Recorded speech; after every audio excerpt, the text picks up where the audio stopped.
দেখুন আমি আজকে চিংড়ি নতুন রেসিপি করব। চিংড়ি মাছের তরকারি। আপনারা সবাই চিংড়ি ভাপা, চিংড়ি মাছের তরকারি খেয়েছেন, এটা নতুন রকম চিংড়ি মাছ সিম্পলভাবেই তরকারিটা হবে। আলু দিয়ে ছোটো ছোটো আলু কেটে নিয়েছি, আলু দিয়ে চিংড়ি মাছ তরকারি বানাবো।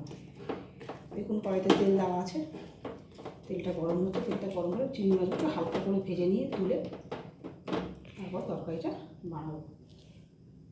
তেলটা গরম হচ্ছে,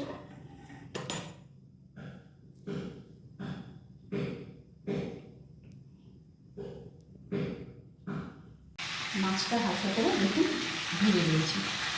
এবার আমি কড়ার মধ্যে তেল আছে, সেই তেলটা আমি দিয়ে আলু ছোটো করে আলু কাটা আছে, আলুগুলো আমি ভেজে নেব। হালকা করে আলুগুলো ভেজে নেবে, আলুগুলো ভেজে নিতে হবে।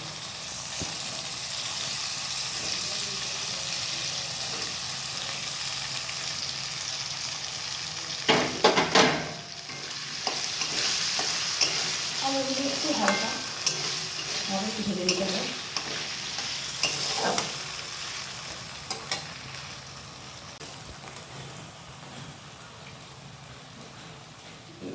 আলুগুলো লাল করে ভালো হয়ে গেছে।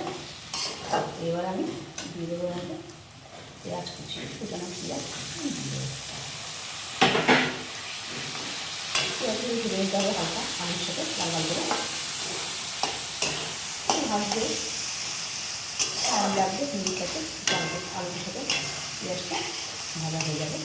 তারপরে সব মশলা সাথে কষিয়ে তরকারিটা বানাবো। দেখুন পেঁয়াজটা লাল লাল করে ভাজা হয়ে গেছে আলুর সাথে। এবার দিয়ে দেবো আমি অল্প একটু আদা রসুন বাটা,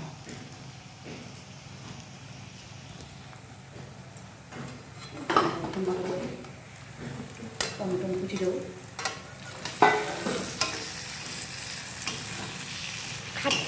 দিয়ে ভালো করে একটু কষিয়ে নেব। তারপর দিয়ে দেবো আমি হলুদ গুঁড়ো, সামান্য পরিমাণ জিরের গুঁড়ো, লঙ্কার গুঁড়ো, সামান্য নুন। ভালো করে মশলাগুলো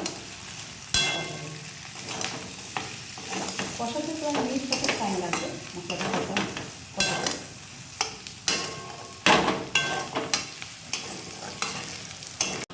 কষানো হয়ে গেছে, মশলা দেখবে লাল লাল কষানোটা মানে হালকা করে গরম হয়ে গেছে, প্রায় কষে গেছে, আলুগুলো সিদ্ধ হয়ে গেছে।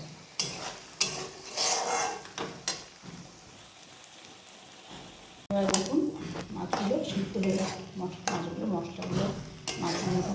উঠে গেছে। মাছগুলো এর জন্য দেওয়া যাতে মাছগুলো সিদ্ধ হয়ে যায় মশলাটা, আর মশলাটা যেন মাছের ভিতরে মশলাও কষে গেছে, মাছও সিদ্ধ হচ্ছে, আলুও সিদ্ধ হচ্ছে। এবার আমি দিয়ে দেবো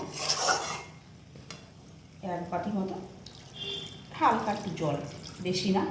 মাছগুলো কষা কষা হবে, ঝোলটা মাখা মাখা হবে, ঝোলটা ঝোল হবে না, হালকা মতো মাখা মাখা হবে।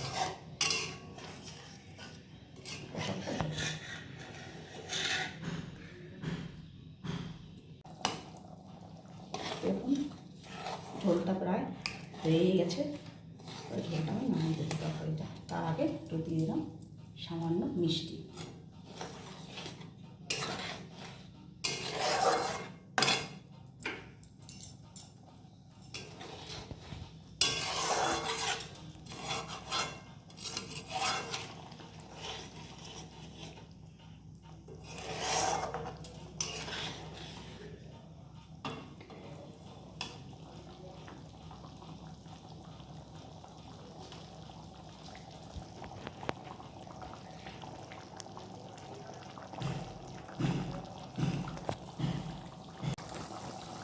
ঝোলটা প্রায় হয়ে গেছে, এবার আমি একটু করে গরম মশলা দিয়ে দেবো।